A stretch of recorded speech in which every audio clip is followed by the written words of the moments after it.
All right, what's going on, guys? Sorry about the little delay there today. So it's been a while since I've done a stream. I think we're going on 2 weeks, maybe a little bit longer. I can't really remember. Sorry about the noises in the background. That's just the Discord server blowing up a little bit. But we're going to do some drawing tonight, so I'm a little excited to get started on this. I'm just trying to check everything in between. There's just so many damn chat windows open, I can't even keep up. I'm working on a commission today, so that's basically what I was talking about. So I'm going to be doing a couple different things for that. I'm going to show you guys some of that process and just see what gets done. I don't know, probably going for a little while. Second here.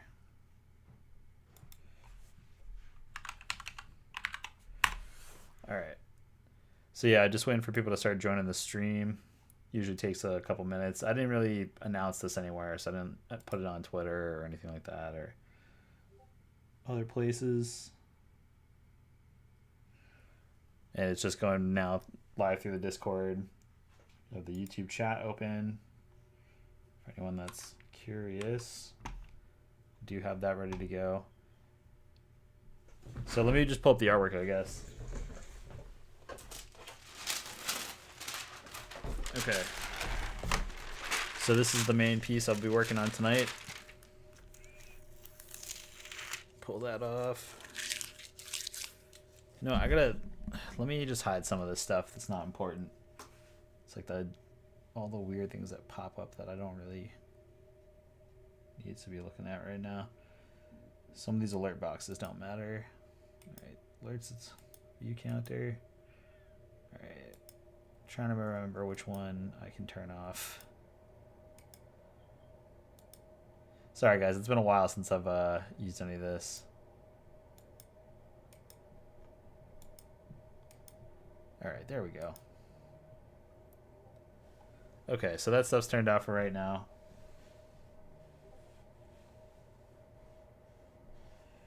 Cool. Alright, so hang on. People are hitting me up on the Discord. Basically what I'm going to be doing tonight, I'm going to be using this whole thing. Hopefully the audio is good. Sorry, let me just check. Just testing. Okay, yeah, it seems okay. I have my heat on in here. It's still wintertime in Boston, so it's freezing. Just gonna grab some tracing paper, but basically I'm going to show you guys my process of how I set up some of my commission paintings and things like that after I have the art already drawn. So the art's been drawn. This is essentially the art, and I need to do some adjustments to it. So I'm gonna show you how I do that. I guess that's what we're gonna do for tonight's stream. And also wanted to say thank you guys if you follow me over on TikTok. I just hit 4K. It looks like I'm talking to dead space right now, just because of I don't know why, but it just I am trying to follow the analytics of what YouTube recommends of what times I should be posting and stuff like that. And I just feel like it's not super accurate. It always says Thursday around this time, like the most people are on that follow me and whatnot through YouTube, but I just feel like it's not super accurate. So sorry about that if you're someone that can't catch the streams, because I feel like the people that want to see the streams are always like, oh, like I can't view it at this time. And they definitely want to watch the streams, but YouTube's like, no, all your viewers are going to be on at this point, and then no one shows up. So just, I don't know, normal frustrations with this stuff. And then over on Twitch too, I don't really know how active Twitch is going to be. I've been trying to keep up with both of them. I don't really get too many viewers on Twitch, so there's that. Like, I just can't really do anything about that, but I'm trying to make everybody happy. It's a bit of a challenge for sure. All right, on the Discord. And there's also like the YouTube chat, which I have to get set up correctly, because that's not working. So maybe I'm not actually live when it says I'm live.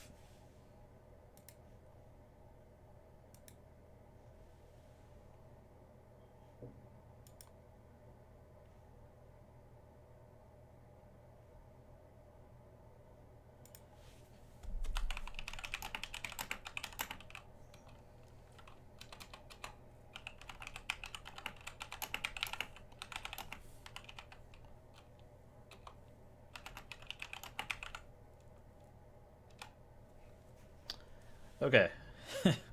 I need to really get like a better setup here. All right, so I have everything I need. Just gonna grab some tracing paper. We're gonna probably use some smaller sheets just so this is easier to manage. And I really only need a couple sections to trace. Probably just wait until people start showing up. So if you're watching the live stream, I'm sorry. If you're watching this later on in the future, I don't know how to edit this down. I might need to try to figure that out.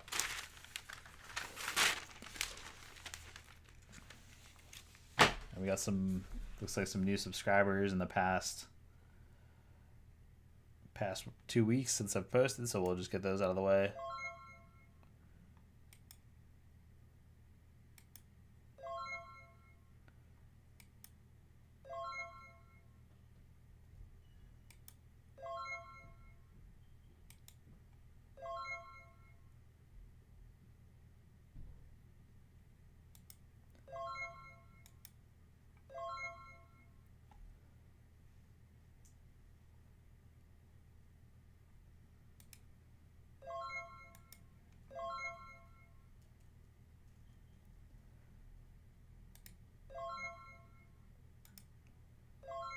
All right, cool. So that's pretty much everybody from the streams, it looks like.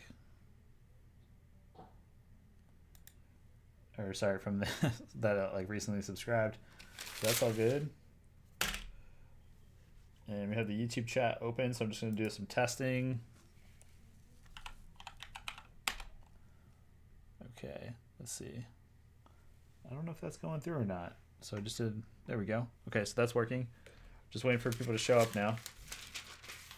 Hopefully they show up, because that would be embarrassing if they don't. If it happens, and I understand completely. People got stuff to do.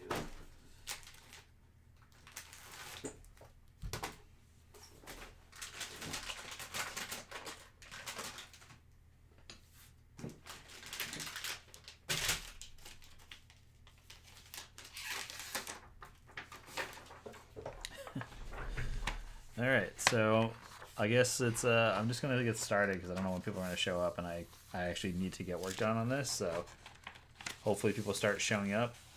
I would be very embarrassed if they don't. I usually give it like 20-ish minutes, and if nobody shows up, then I just bail, because what's the point of doing the live stream if no one's gonna make it? I know it's still really early, so some people are still like working and stuff, but this is the time it tells me to stream, so I'm trying to do what they tell me to do. And sorry, I'm just grabbing paper that's a little further away from my desk. Just some scrap sheets so I can see what I'm doing. And I'll bring this light a little closer. That's just so I can see.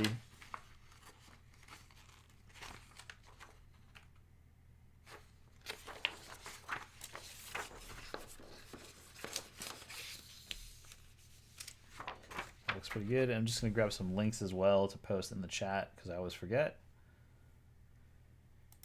And they're just links to subscribe, and also for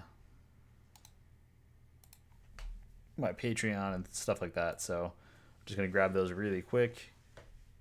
And we're going to grab some pencils and pens. Got a mechanical pencil here just to kind of make some of the layers. And then we're going to do each layer or each section of this piece in that sort of style, or that method, if that makes sense.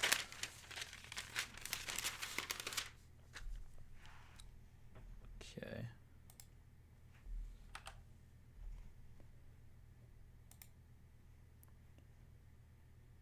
Oh, weird. Okay, so it's not... That's why it didn't work. That's frustrating. So I ended up linking to the wrong video, but that's okay. That happens every once in a while. I'll make that mistake. There's other videos that I have done the same thing. I scheduled this post, but it didn't attach to the scheduled post. So that sucks, but all the links and stuff I had in the description are gone, so now it's like a random video, so people can't find it. That's really, really frustrating, but it does happen, and there's no point to stop it. I don't know, is anyone even here? Yeah, we got people here. We got someone on Twitch. We got someone on YouTube as well, so 2 people are here. I'm just gonna post the stuff that I had in the description, and we're gonna get going. Oh, and it looks like there was another follow in that time, so that's pretty exciting. It was on Twitch, so that's a follower on Twitch. Thank you. Getting close to my yearly goal on Twitch. I wanted to make it to 20 followers on Twitch, so very close now. I think I'm at 18, so that's kind of awesome. 2 more to go. And let me just grab those links real quick that I was talking about. Let me just post them up so you guys can see them if you want to see them. Just some background stuff. I get asked this a lot, so I'm just gonna grab those. All right. Oh, no links on this one either. Weird. So basically, the problem that I have right now is that I have to use Streamlabs when I do the live streams, and there's like some complications when trying to use it. So I'm just trying to figure out what's the best method.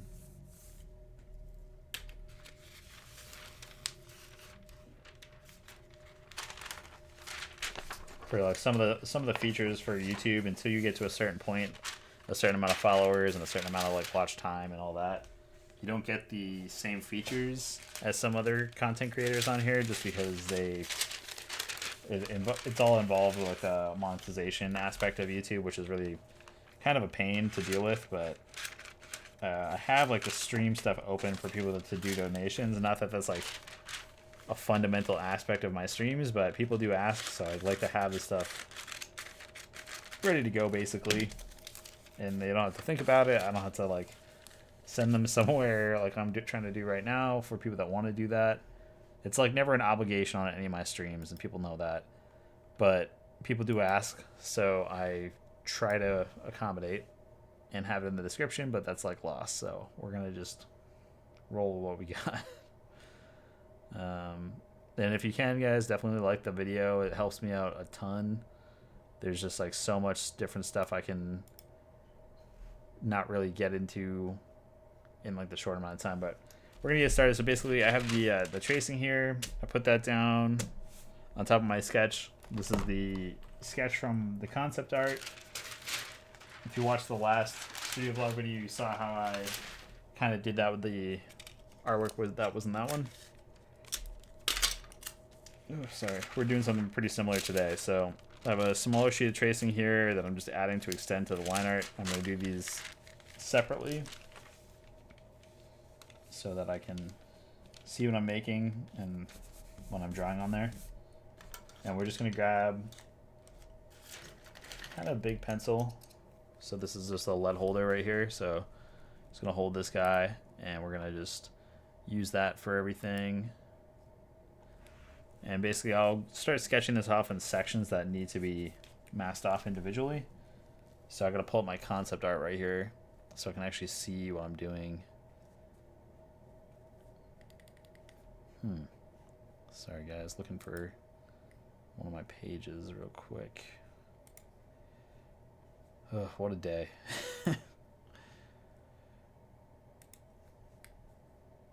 Just pulling up the concept art now. Sorry, my computer's being super slow now that I'm doing this, of course. What else is new?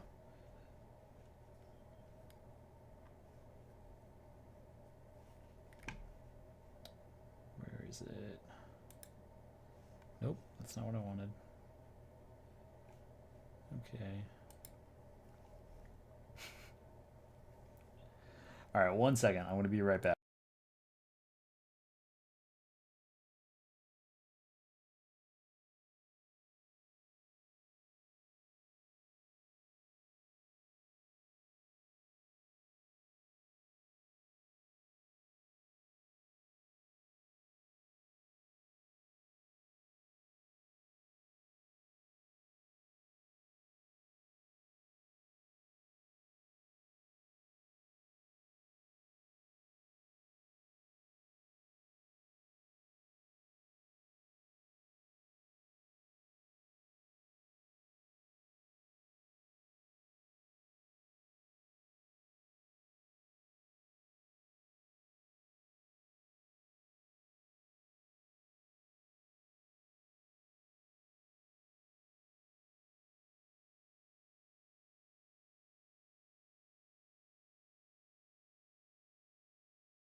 Sorry, and I don't even know if you guys can hear me right now.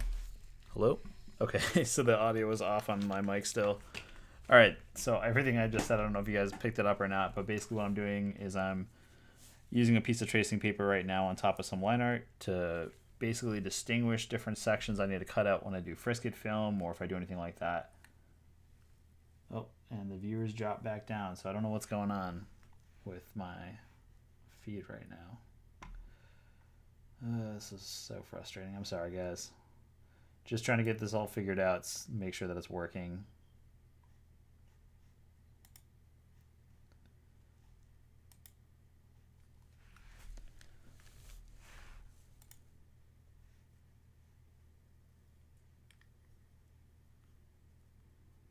Nope. No, I think it's just the lighting. I was looking at the wrong screen. Okay. We are back. It should be fine, but...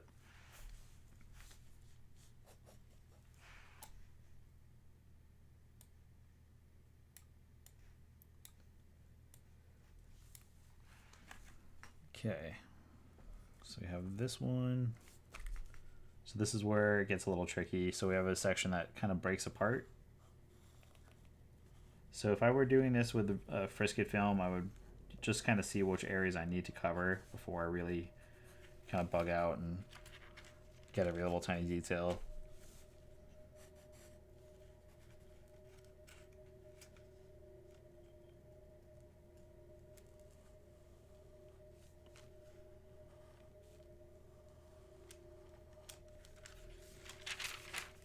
So then I'll just lift and check to see if there's anything that I missed.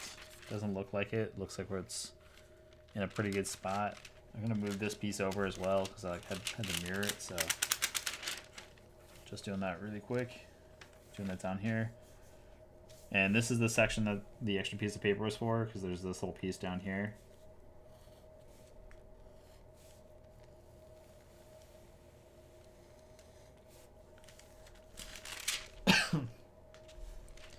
Basically, when I lift this up, I can see the areas that need to be cut out. So this whole section here is going to be one solid color when I'm painting the underbase. And that's how I'm separating this right now. I'm separating it by different colors.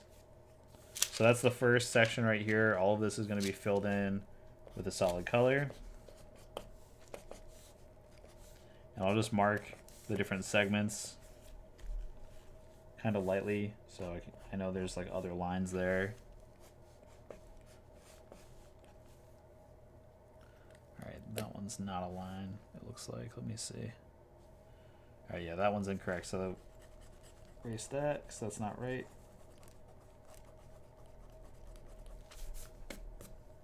There we go. So it looks pretty good. That's pretty much all the stuff right there, and then I'll move on to the next piece. So this is the first section and layer that's going to be painted a different color than the main background color itself. Or not the background color, but the secondary color of the flower. And I should have posted some concept art or like put the concept art on, but you know me, completely unprepared and working too much to plan this shit out. So we're going forward. I don't have my headphones on either, so if I'm like talking or there's a really terrible noise that you can't stand, please let me know because I can't hear it. I don't know what's happening. So if that happens, you just let me know. All right. So the next section is going to be a little bit smaller. This is the internal section of the flower. So I'm just going to cut a little piece out, tape it down, something that matches that section.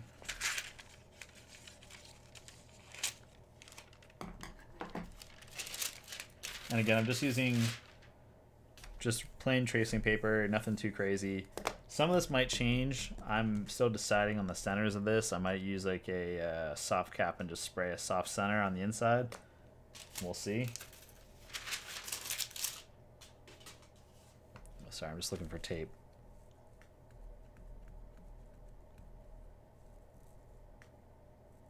There we go.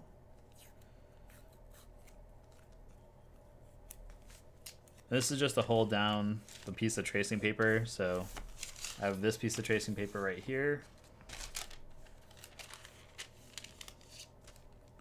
And the latency might be a little high on this video. I get it as low as I can in the settings, but I think the auto settings for this one has it set to a bit of a higher latency. So if you guys are seeing this, you might be seeing a few minutes past when it's actually recorded. So just bear with me if I'm trying to respond to you and it's on the chats. I usually respond in the video itself, not with my keyboard if I can avoid it, unless it's on Twitch. Then I have to like go to the Twitch dashboard and do it that way, which I have to check it out.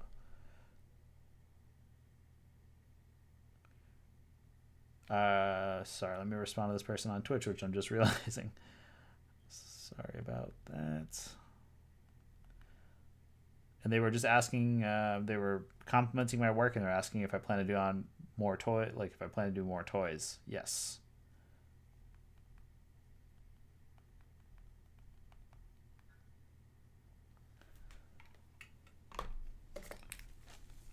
So just trying to answer the questions in both chats. YouTube is currently like my main focus for video platforms. Twitch, I haven't really developed much of an audience on like I have with YouTube, but I do like the platform. I think it's got potential for me to get into it, but it's just a little bit less rewarding right now as a platform, whereas YouTube has been something that I can sort of consistently make some income on, so that's why it's been a bit more of a video focus for me, or at least for platforms. All right, so we have this next section done here, so we can kind of see where this is going, if you can, or if you understand basically the process. But basically I trace out each section and I just put them off to the side just so I have them ready to go, and I have to do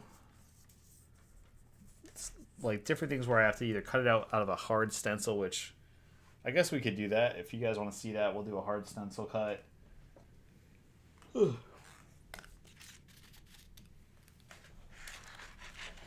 then I'm just going to do one more thing real quick.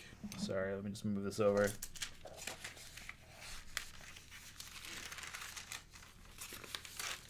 All right. And it's so strange. My view counter thing has just been like bugging out on my end. I see it on the actual YouTube video, it's fine, but on the Streamlabs side, it looks really bad. So sorry about that. And just gonna test the YouTube chat really quick.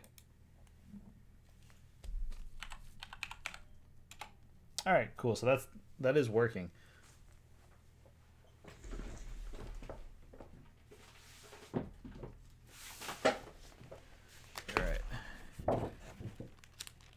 Now this larger sheet is going to be for the main background color of or not the background. I keep saying that. The main color of the flower, which is like this sort of pink and purple looking thing. So that's the main artwork or first layer of color that I'll be spraying down. And it's a bit lighter than the ones that I traced previously.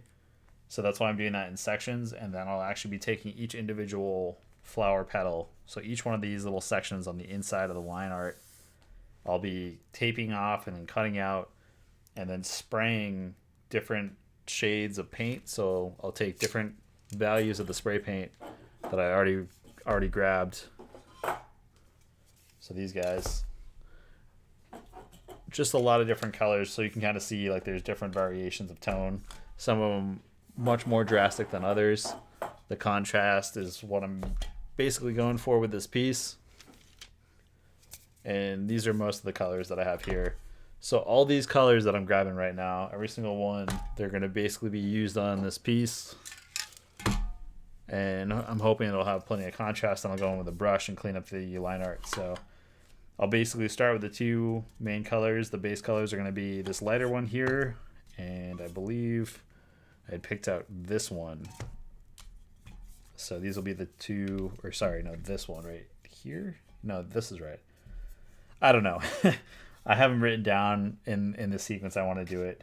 I usually play it by ear and see which ones I like. But it's going to have sort of that overspray, intentional splatter look to it, where it's got a lot of nice texture.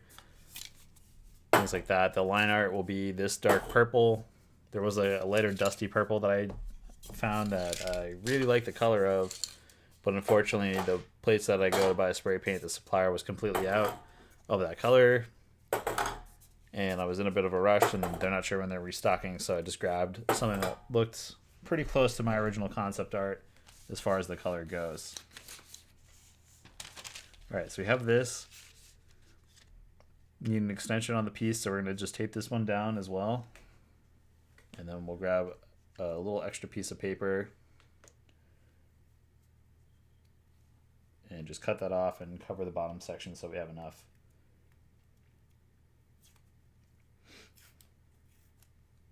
And seriously guys, thank you for sticking around watching this video. Things have been a little crazy for me lately, so I haven't been able to keep the production value at what it once was, and I'm just trying to like get whole and break even with all this stuff. There's a lot of time and energy that goes into making any video content, and it's time I just don't have like I used to. So I'm trying to get back to a professional level that's acceptable for you guys, and it is difficult. It's a bit of a challenge to keep it up, and especially with like the whole thing on Twitch and YouTube, and the watch time that's needed for some of these videos is insane. I think I still need like a full 1,000 hours of watch time on YouTube before I even get considered for monetization, and even that'll be like maybe I can't remember what the percentage is or like what the rate is, but I think you get like 3 cents a video or some shit, or like a view. I don't even know. I'm gonna keep getting text as well. My tax return keeps getting rejected for some reason through TurboTax. So it's been a long day, guys. I gotta figure out what the hell's going on with everything. It's been a little frustrating. I don't know why that keeps happening. I'm gonna have to call them and figure out what's going on. Yeah, sorry, I'm just ranting right now. I'm stressed out. Okay, so we're gonna just keep this going. I have the 2 or 3 sections, the 2 different sections I already traced out of pieces I'm going to cut for the stencil for the main colors. And now I'm just going to trace this main color, tape an extra piece of paper down. It's taped to the main line art work layer. This is pretty much how I work and do everything. I just keep it simple. Try to follow the lines the best I can. It's okay if I'm inside the line, but if I go outside the line, that's when I want to adjust and redraw that line down, basically, because I want to make sure that I have a nice consistent shape that's easy to follow. So when I do spray stuff down, the registration is easier for me to follow. And it's not too overbearing, not too complicated. There's some areas that get a little close, and that's okay. We'll fix them with the brush. But for these internal areas, it's better to have your pencil and your cut line kind of in between the center of the line. That's usually where I try to keep the pencil sketch. So when I go to actually transfer this layer and cut it, it'll get captured in on the line art, if that makes any sense at all. It's so hard to explain this stuff. I just hadn't done a live video in a while, and I promised I would start doing them again soon. I'm just trying to get everything squared away with taxes and all that right now. So it's just that time of year for me. And it's always just a stressful time. This is the first year taxes have not been like an easy endeavor for me, and I am really stressed out about it just this past year. Anyone that works in the creative field knows what I'm talking about right now. This year is just insane. So it's all good. Can't do anything about it.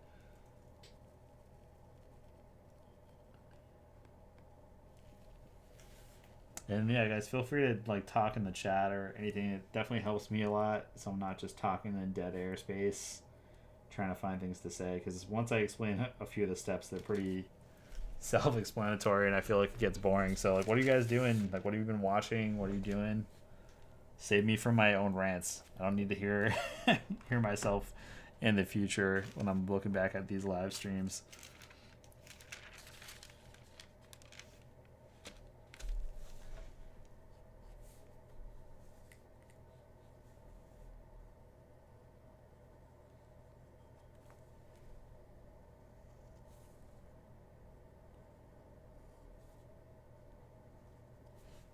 All right, so this is the section that's been added to the bottom of this page. That's taped underneath. Right here. So again, these lines on this lower section here, I was just using a regular pen instead of a brush pen, just to kind of get two different versions. It's the same image, it's flipped, and then I add a little bit of sort of just my creative opinion in the moment sort of thing. I just keep it pretty sharp, but when I go to actually paint this, it might be a little different, so I add a little bit. Yo, what's up? Okay. What's going on, dude? How are you? Just catching up with the chat. I have the chat super far away from my face.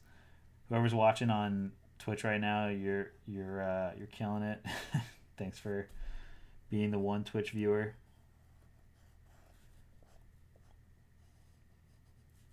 So yeah, what's been going on with you guys? What have you been up to? Anyone got good news? Anything exciting happening?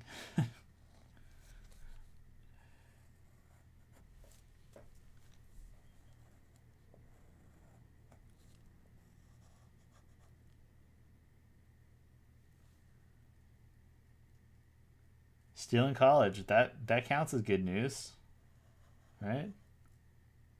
Art college, even better.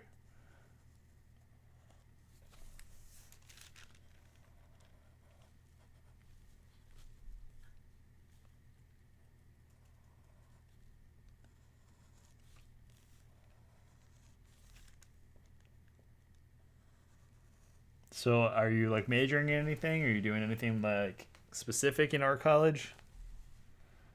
Are you print major or graphic design? Maybe illustration?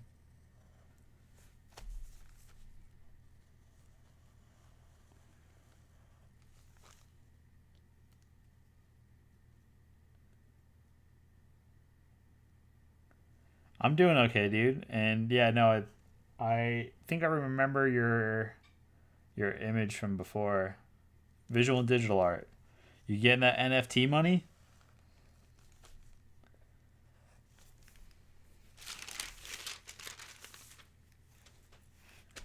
Sorry if there's a huge delay in the video and like latency on this. One live, and I thought I had attached to a stream that I edited with low latency, but it didn't. And the standard latency is, I think, pretty high on the YouTube live videos. On Twitch, I know there's almost none, but on YouTube, there's a shit ton. And let me catch up with your other stuff on the chat. Mix of everything. That's the way to do it, dude. I wish I could have finished college and like really gone, but use those resources while you have them, man. There's just so many things that they have as far as tools and equipment. I always tell that to people. They ask me like, oh, like I'm in college and I don't know what to do. I'm like, do every possible thing that you can, because you could be in my situation, have no idea what you're gonna have access to for tools and space and equipment. So that's awesome. I can't imagine like COVID being super stressful with being in art school and shit. That's got to be really stressful. So I don't know. It's probably a different landscape now from like when I was trying to go to school. All right, so I got the main base layer here. It's good to go. It's looking decent, looking pretty good. So I got to do a couple different things to this. So this is going to be one of the main layers that is cut out. And I'm just going to cut this off real quick.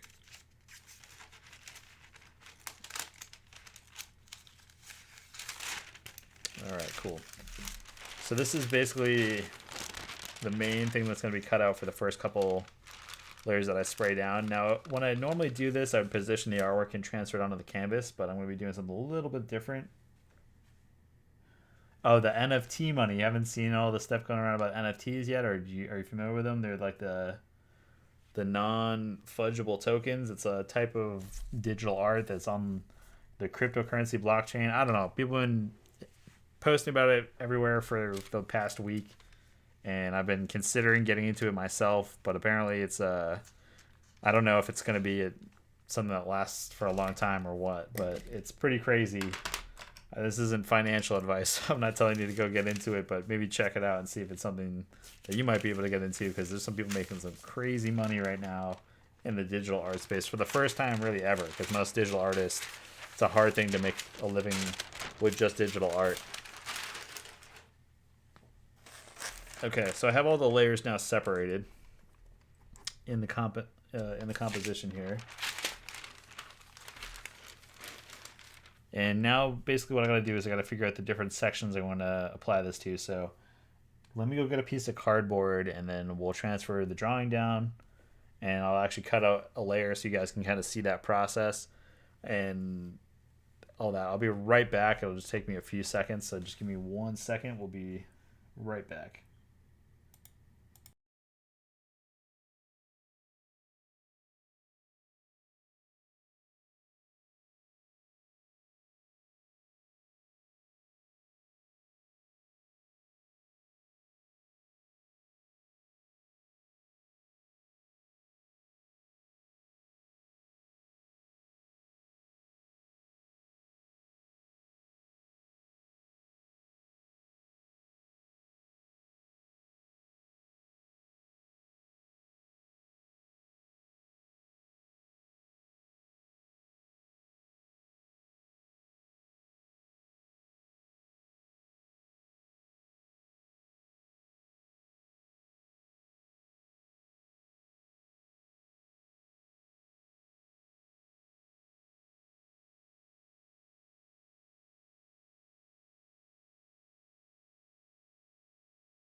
All right, guys, I'm back. Sorry about that. Just had to go grab some stuff really quick. Just needed the cardboard itself. And let me just catch up on the chat here. Yeah. So they're using like the blockchain cryptocurrency space. They're using that now for different transactions of digital art, and they're buying basically a form of digital art that apparently cannot be replicated or duplicated because it's now stored on the blockchain. There's a bunch of controversy about it though as well, because the blockchain itself is sort of a I don't know, it's a huge fossil fuel consumer with the way that server farms and stuff are being used to acquire crypto, but that's starting to change slowly. Okay, so we have the artwork here. Let me grab some transfer paper real quick, and I'm just gonna try to get this as accurate as possible. So this piece of cardboard I have isn't necessarily big enough to do both sections. So there's a couple of tricks I'm going to show you guys really quick. If you have a material, I use all recycled cardboard from shipping when I can get it. And this is just from like one of my day jobs. They get a lot of stuff shipped to them. They use the cardboard as packaging, but it's great for stencils. It's a nice stiff rigid. I mean, this is a really thick rigid stuff, and some people don't like to cut it. I know there's a couple other YouTubers that do some stencil videos, but they're definitely people that at least the ones that I've seen, I don't think they're people that maybe have a lot of experience with stencils, because like, I see some stuff as far as methods and I'm like, that's not how you should do that. All right, sorry, I'm trying to catch up the chats. So I got the two boards here, but basically what I see a lot of people do is they'll cut it on poster board, which is fine, and that's totally doable. It's if you're doing this short run and you don't expect the stencil to live a long time, totally reasonable. But if you have to do a lot of stencils or a lot of like the sample one, you want to keep it around for a while, you want to use a thicker cardboard. And this stuff is pretty great. I don't have my calipers on hand. I'd give you the general thickness, but you want something pretty heavy duty. And the reason I like this stuff is, at least I'm lucking out with this stuff, is that it's got the plain cardboard side on one side, and then on this side over here, it's got this sort of like light papery side, which is still like a cardstock, but you can see everything on there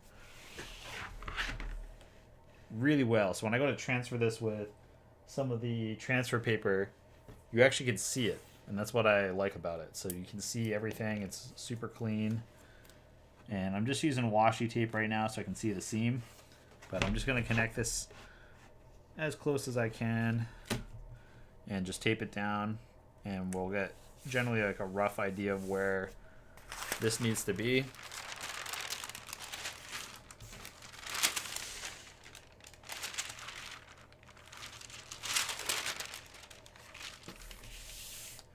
All right, and then we'll just tape it down so it's in the right spots.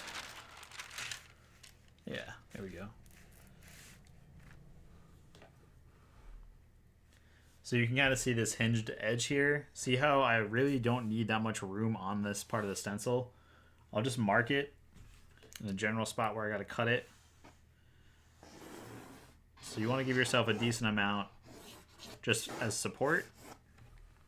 And now I can actually cut that out. And I'm going to mark this with tape in 2 more spots to make registration. And I can't remember if I responded to you in the chat. Yeah, it is definitely, it's pretty interesting. There's a podcast called Clean Break. They just did a podcast with an artist that made some really good money through it. I mean, some of the artists are making, you know, millions overnight. Artists that have never really sold work before. Some of them are super well-known artists. There's a ton of stuff that goes into the NFT space, though, that I don't know enough about to even come close to being an authority on it that can give advice on it. But I've seen some pretty amazing stuff. Okay, so the reason I have this tape here, other than a little hinge, is a type of registration, so I can line these up. You can see that it intersects the lines that I plan to cut out. You can either just try to cut this piece out, float in freehand, which I don't recommend, or you can cut the tape, line it up afterwards as close as possible. Do it that way. So we'll move these out of the way really quick. I'm also working super fast, trying to make sure I can get this done in a reasonable amount of time, because I know that's one thing with the live streams. It's hard to show some of this stuff I do because of how long the process takes. And when you're cutting stuff out, you got to take your time or you'll get hurt for sure. So just take your time.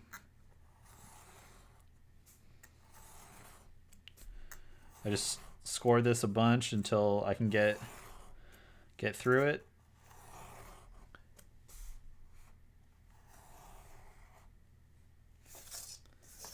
And basically once you get through the cardstock itself, you only got to score it a little bit before it really just cuts right through nice and clean. If you're confident in your ability, you can use like a curved cut or an angled cut and cut through this material a lot easier. But it's a little more difficult to achieve if you're not super confident in your ability to cut. It also looks like I'm cutting towards myself the way this is probably showing up on camera, but I assure you that I am not. I'm just angling the blade out, trying to cut away from myself. But when you cut at an angle on this material, it's hard to get super straight lines, but it does cut through it a lot easier. So for larger areas, I'll actually twist and turn my stencils around like crazy while I'm trying to cut them out, just to get that nice, clean, consistent movement of the stencil, just moving around, or like cutting clean like that, if that makes sense. But now I can use this tape as the registration. So now I like know where it is, throw a few more pieces down, and then I'll put a much stronger tape on the back once I have these lined up. So sorry, I'm just trying to work quick here so you guys can kind of get the general idea. Get these lined up in each spot, throw some tape down, make sure it's as close as possible to this edge. So I really push it tight. This is more important when the piece is cut out in sections, that the tape is perfectly aligned, but that's why I have extra just in case it's not 100% perfect. All right, that's pretty tight together. I'm gonna flip it over. And then we'll pull out the packing tape. And then I'll just place this down here. And basically the packing tape is a really strong option to use if you have to get a bunch of these pieces together. Sorry, that probably sounds so terrible.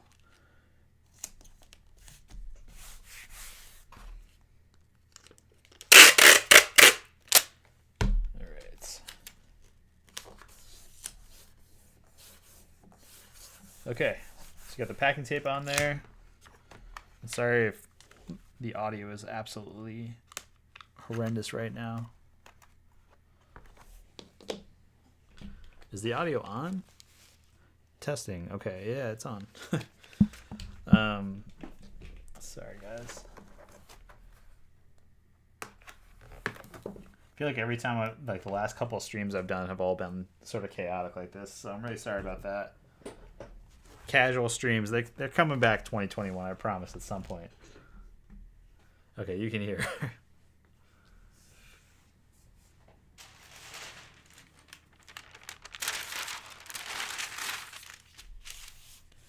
Okay, so now I have the artwork basically where it needs to go. I have the extra bit of stencil here. I have enough clearance on both sides. And now I have a section of stencil that can easily fold over if I want it to by cutting this or whatever. But we're going to basically take this now. I can't even talk today. I keep saying basically. I feel like I've said the word basically 30 times in the last 10 minutes. So what we are going to do now is we're going to tape this thing down. We're going to grab some transfer paper. You can use whatever you want. You can even just grab a pencil and just scribble a bunch on the back. You go over with a ballpoint pen, it'll transfer right to this.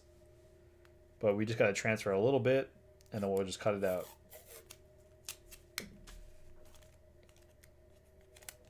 So line this up in a spot where you are happy with its placement. I also do that. I don't know why. I also say the word like too much. I catch myself if I'm left by myself or when I'm filming a video. That's when I do it the most because I'm not talking to anyone, so I'm just processing and trying to fill the rest of the blank conversation I'm having with myself on camera while I'm filming the video, like I'm talking to a person. It's so awkward. I say so many times. That's why there's so many terrible jump cuts in my videos, because I just shoot run and gun and I don't have a plan. So I'll just be filming something and thinking of something at the same time and getting a phone call and a text and trying to like, oh, I don't want to reshoot this or I don't have time to reshoot it is usually the real problem. But I feel you, man. Don't worry about it. This is a creative space. We all say weird shit all the time. All right, so I have the transfer paper here that I'm going to use. I'm going to actually use this in sections because this stuff's expensive. I mean, not really. It's not super expensive, but I just hate wasting it. I'll show you like what I mean in a minute once I start drawing lines. All right, so this is the transfer side, like the graphite side. I buy it in the roll, so it's really annoying to work with. But you can get it in sheets as well, and they make different versions of it. This is just like the brand I have. I got this off, I think, Amazon, super cheap forever ago. It works pretty good. It's I think, what's the brand called? It's called US Arts Sup. That's the that's the name of the company that makes this stuff.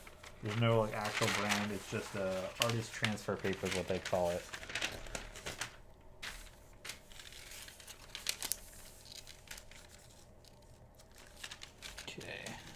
Move this over.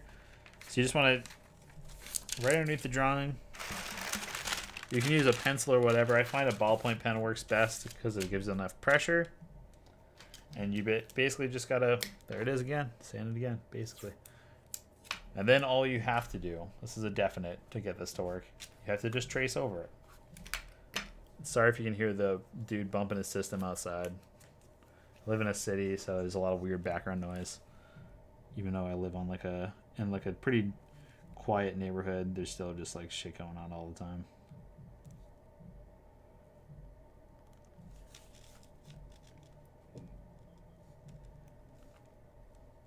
All right.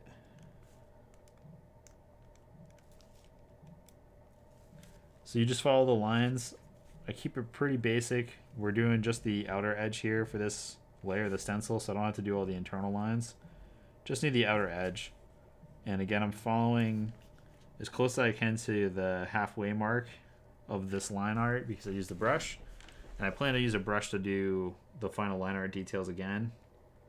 for most of it, but I'm going to be spraying the darker color down first. So I don't know how long you've been sticking around. Some people are just joining the stream. I showed a bunch of spray paint colors. I have a darker color that I'm going to be using for the line art, and that's basically what I'm working on now. Set it again.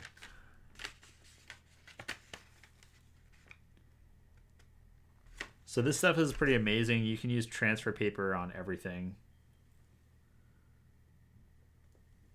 It looks like I got some orders. I don't even know. Oh, sick. We just got an order. Thank you. Cool. So we just got an order on the shop. Thanks, guys. If that was somebody on the stream. That's awesome. There is a way for you guys to donate on my streams. I just forgot to properly set it up because I'm dumb. So there is a way to do that. I just forgot the link. There's like a donations link through Streamlabs that I use because I don't qualify for Super Chat yet. I was talking about it earlier and I just like felt weird talking about it, but the link for it, I cannot seem to find it right now, but there's like a donations page through Streamlabs, which I normally link in the description. It's a whole thing. I already like talked about this being an annoying thing, but I forgot it. I'll see if I can find it really quick if you guys feel like it, but honestly, that's never an obligation on my streams. It's there as an option, and I definitely appreciate it. It definitely helps me out a ton when I'm making content.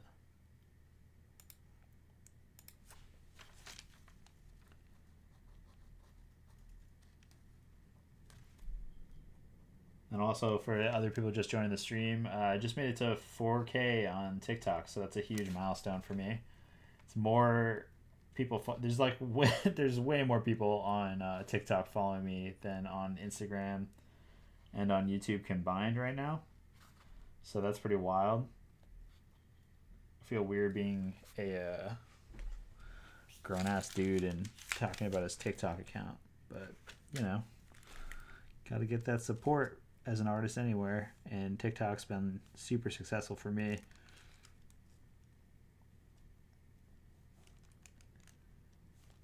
Okay.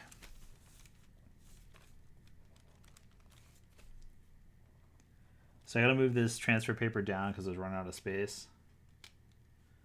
Yeah, see? TikTok is super popular, so I'm reading the chats at the same time while I'm explaining what I'm doing. Yeah, no, it's crazy. That platform is just insane. I had one post blow up, and overnight, I had more followers on TikTok in one day than I have had on both my YouTube and Instagram in its entirety and in full existence of blah, blah, blah, blah. I think I have been on YouTube now almost 2 years, which is kind of crazy as well. That's like a really long time to be on a platform. And Instagram I've been on forever, and I've had almost no major growth on it, like other platforms for sure. Like I also have a really good amount of growth on YouTube compared to Instagram and stuff like that. But I'm a visual artist, so it's like the platform I should be growing on. No, I don't even know. What's the YouTube Shorts? I've never even heard of that. See, I don't know what I'm even doing on YouTube. They release all this cool stuff, and I never know what it is, and I'm like, what is that?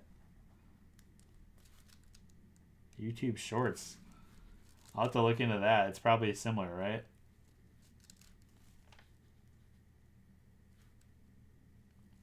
I should definitely do some smaller vlogs and tutorials. The last vlog was a crazy overkill.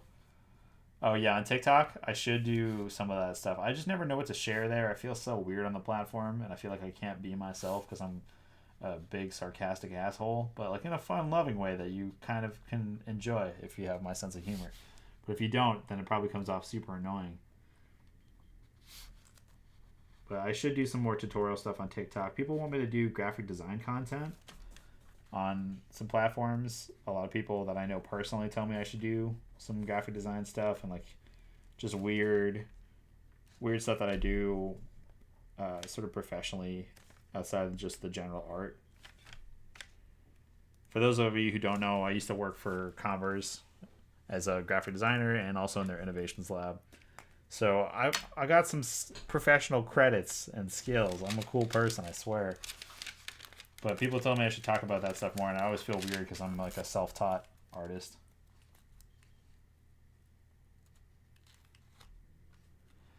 Yeah, graphic design, man. It's I'm a self-taught graphic designer. I never got to finish going to school, and when I went to school, I I didn't really get anything out of my graphic design experience at the school that I went to. Not saying that people going to school won't. It's just where I went was one of the Art Institute schools. I ended up getting sued for a shit ton of money for screwing over a lot of people. That's actually why I couldn't go back to school, was because of a lawsuit they had. So basically, in Boston, the Art Institute school that was in Boston, which I think is completely shut down now, they took a bunch of money from students that were like me. Like in my situation, yeah, they just took our money. It's really fucked up what they did. So I withdrew from classes there. Yeah, so I withdrew from classes there. Sorry, I'm just reading really nice comments right now. Thank you. I'll try to bring up that ego shit. Let's do it. I went to Art Institute because they basically offered a full ride. I keep saying fucking basically. Jesus Christ. So I went to Art Institute only because they offered a full ride, and they were the only school that at the time would let me dual major in both illustration and graphic design. Is that I could tell that they were merging, and they were the things I had the most interest in, and I couldn't pick one. So I'm like, all right, I want to do both. And all the other schools I got accepted to, that really wasn't a thing I could do. So that was immediately the most appealing thing to me about them. So I went there, I started going to class, and it just the teacher that was doing the graphic design was just kind of like empty-minded and just not really there. And then also when I went to go to my first like quote-unquote illustration class there, they had gotten rid of the illustration program like completely. It was just gone. So that was pretty wild. Yeah, I went there. Basically, it just wasn't working out. I wasn't learning much in the graphic design stuff at the time, and then their illustration program was no longer a thing. So I just left. I withdrew from classes, and I was making money and getting work professionally. So I was like, "Fuck it, I'm out of here." But they kept me enrolled so they could collect all my scholarship money and shit, which is illegal. And basically, they tried to say I owed them a bunch of money because a lot of my scholarships that I had gotten were dependent on my GPA. And obviously, if I wasn't going there, but they left me as an enrolled student, it just looked like I wasn't showing up. And that's not like me. For people that know me in real life, they can attest to that. So I was pretty pissed, but I found out they were doing it to a ton of people that had a huge class action lawsuit against them for so many other weird kind of like shady shit. So I had to basically give up on trying to go back to school at the time because all my financial aid for that year was gone. And all my scholarship money was gone, and it just put me in a really weird situation where I couldn't afford school without that scholarship and financial aid money, so I just stopped going.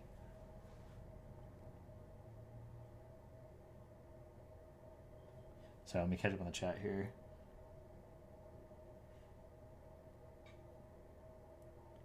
You're going to a local community college. Sorry, like the screen I have it on is so small. Hang on a second. We'll pull up another screen. There we go. Did any opportunity you have to go to school is a good option. They're gonna have resources, and you're gonna make connections with people there that you're gonna have for life. So I wanted to go to a bunch of different schools, but I couldn't afford them at the time. I got into some great schools, and just because of my financial situation, I couldn't do it. I went to a community college for a while to get a ton of stuff out of the way until I could transfer to places.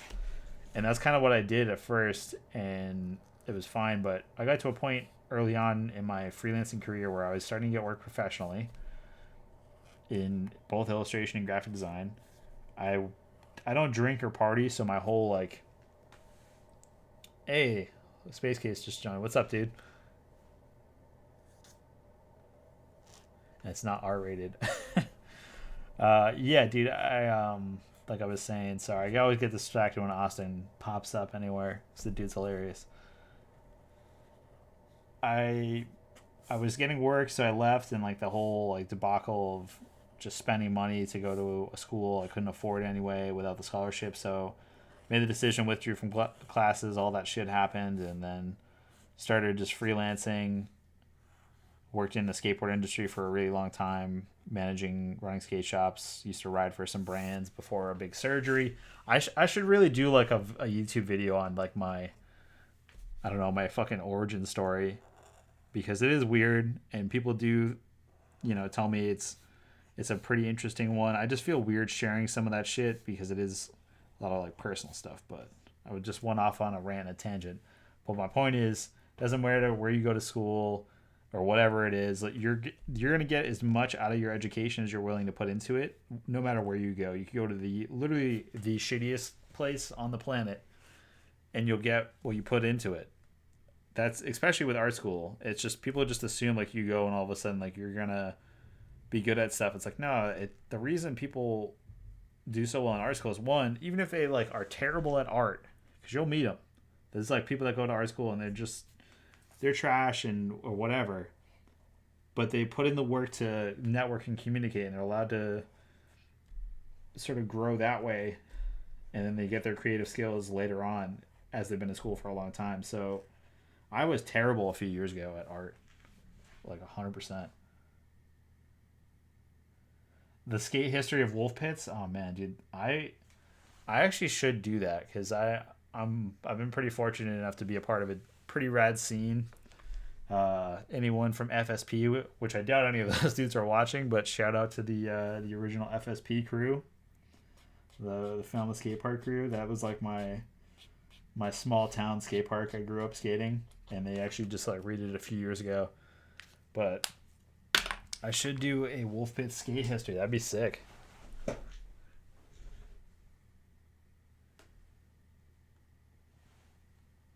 Dude, I feel you, man. Skate injuries are no joke. Can't confirm that's a fact. Yeah, dude. My whole skate history. I started riding for some brands when I was in high school, and rode for a shop, and just got float stuff for for a while. And then I had a huge injury that fucked up my ankle permanently, so that definitely sucks. I had a full reconstructive surgery on my ankle, and just a bunch of injuries that led in from one thing to the next. And yeah, I don't know. It's definitely sucked. I've worked in skate shops forever as well, so that's just something that I've been doing since I was a teenager, really. But I'm sorry, I keep getting off in tangents. All right, let me get back on track here real quick. Also, there's like a decent amount of you guys watching. It says 5 people watching, but there's only 3 likes on the video. So like, please like the video. It's the only way people see it. What I basically did, we transferred the line art using transfer paper.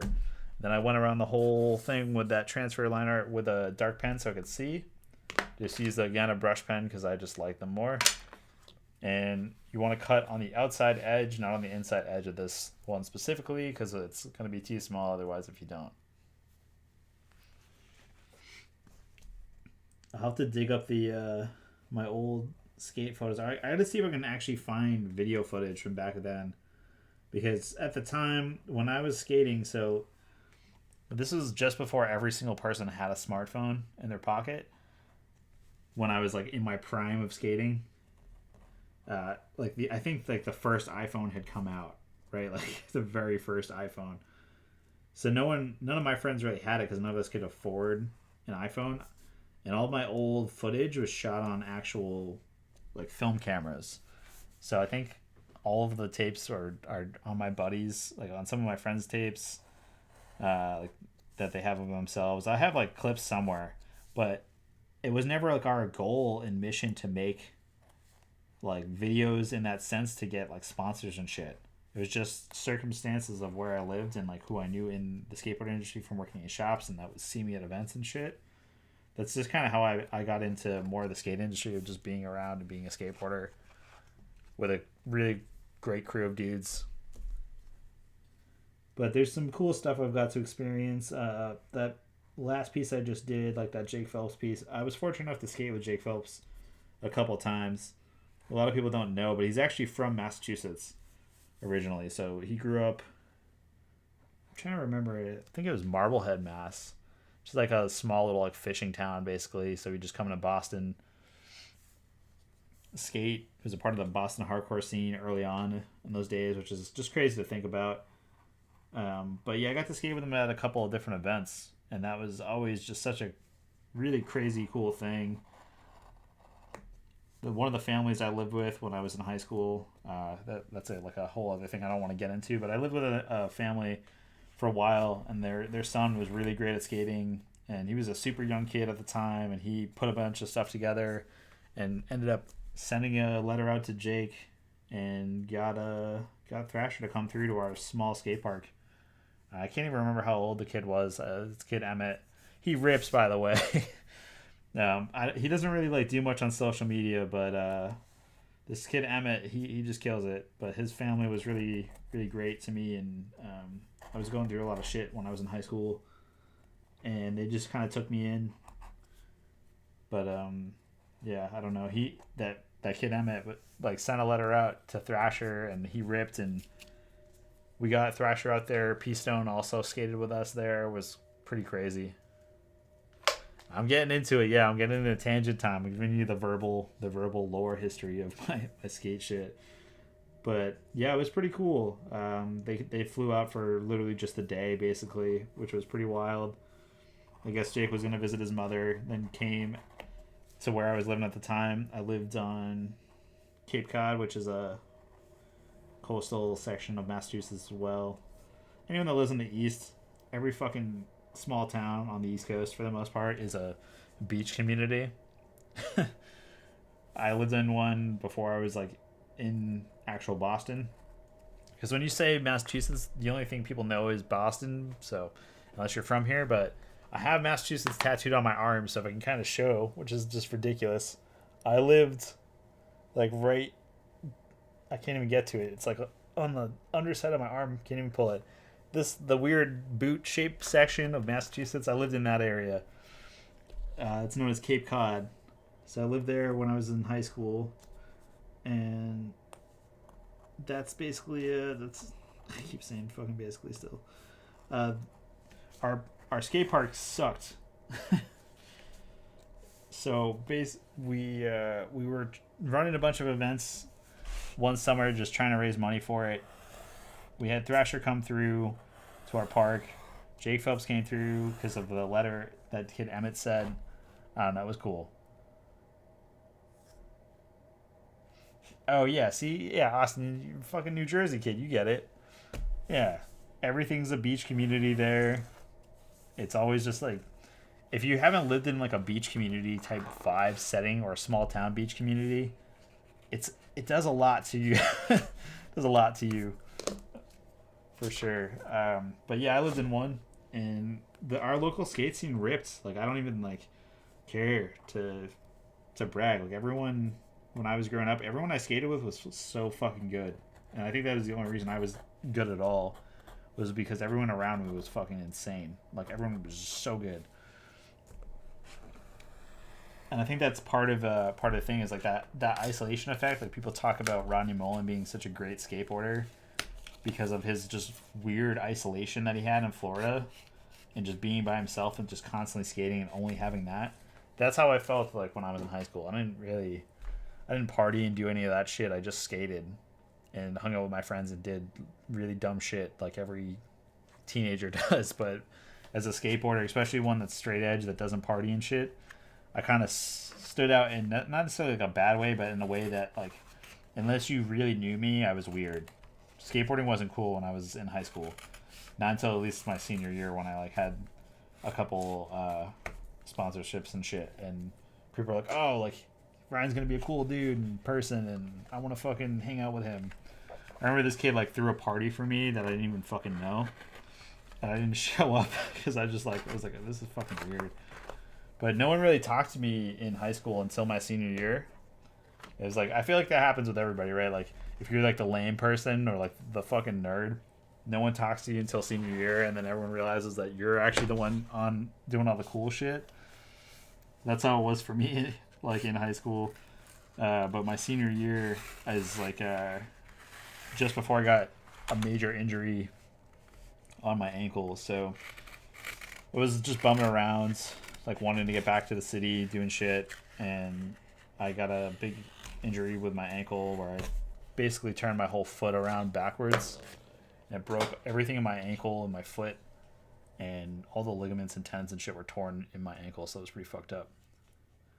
And let me catch up on the chat here. All right, what are you ranting about, Austin? What are you talking about? Let's see. Skate alone every day, once a week. Hey man, that's it. Exactly. I don't know, guys. Read the chat. It's in here. Yeah, dude. That's what it is. Like all I did was skate. My parents did not support me as a skateboarder though. They thought I was like the biggest fucking loser for skating. But that's the thing. They were just concerned because they grew up without anything, and you know I didn't really end up living with them when I was in high school for a ton of reasons I don't want to really get into. But I didn't really have that support system from my family directly. I had it from my friends though, and a lot of their parents were really great to me growing up. I definitely wouldn't be where I am for really anything as far as career or just general life if it wasn't for a lot of those people that were super supportive to me when I was going through some crazy shit. So skateboarding to me has always been the thing that has shaped and saved my life in so many dumb ways. As tacky and cheesy as that sounds, it was the greatest thing that ever happened to me and the worst thing all at once. You know, it was everything to me growing up. That's all I ever did. I skated, I went to shows, I painted graffiti, and just that's all that I cared about growing up.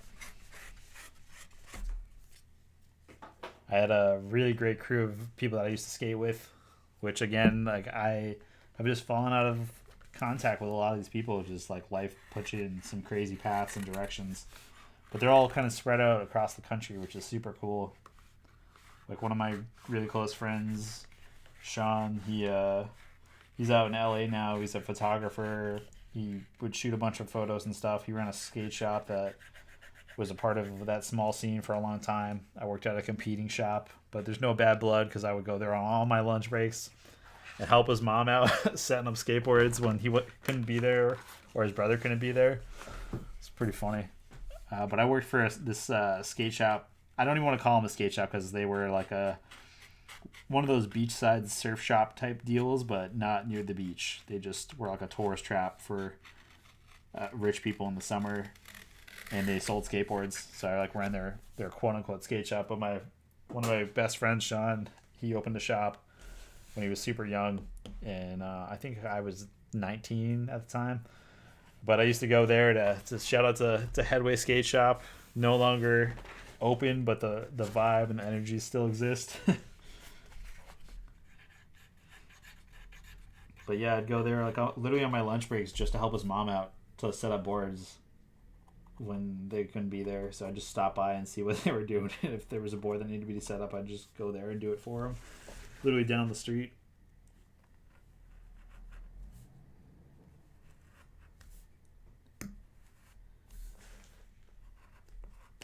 All right, I should explain what I'm doing. I'm cutting out a stencil. I was fortunate when I first got into skateboarding. My best friend Zach and I would skate I lived in another super small town that wasn't like a coastal beach town. It was like a super small town. We have mills here in Massachusetts. That's what we're known for. So they have beach towns and then mill towns. I lived in both throughout my childhood growing up. And my best friend Zach was from one of these mill towns. And we would skate every single day together. So when I first started skating, I was 13 years old or whatever. Yeah, I was 13 years old. I got my first skateboard for my 13th birthday. And I saved up literally all the fucking money I had on the planet and like went and bought the skateboard. My dad, I remember going to the shop. There's two shops next to each other. There was Eastern Border and Concrete Wave. But all the cool people, they went to fucking Concrete Wave, and I went there and they didn't have anything I could afford at the time. I was devastated. So I went to Eastern Border, and those dudes are just as cool. Those guys are awesome. And I got my first board at Eastern Border. I remember like every detail about it is basically a full bullet skateboard's complete If you guys don't know, Bullet Skateboards, they're owned by Jesus Christ, now I can't even remember. Oh my god. NHS Distribution. Yeah. So same dudes that are like Creature and all that shit and all those brands. It's like their cheap brand. So I bought a full Bullet Complete. I was super excited, and I skated that thing until it was dust. And me and Zach would skate every single day after school. So I just walked to his house. We'd skate and build ramps and shit. We had no skate park. We had no street spots. It was just the flattest, shittiest place you could ever go. It absolutely sucked. But we would just make things that we thought would be skatable that were not skatable. So we made like our first mini ramp that we made. And this is like the funniest shit ever. I gotta talk to Zach. I haven't seen him in a while. He lives out in Maine now.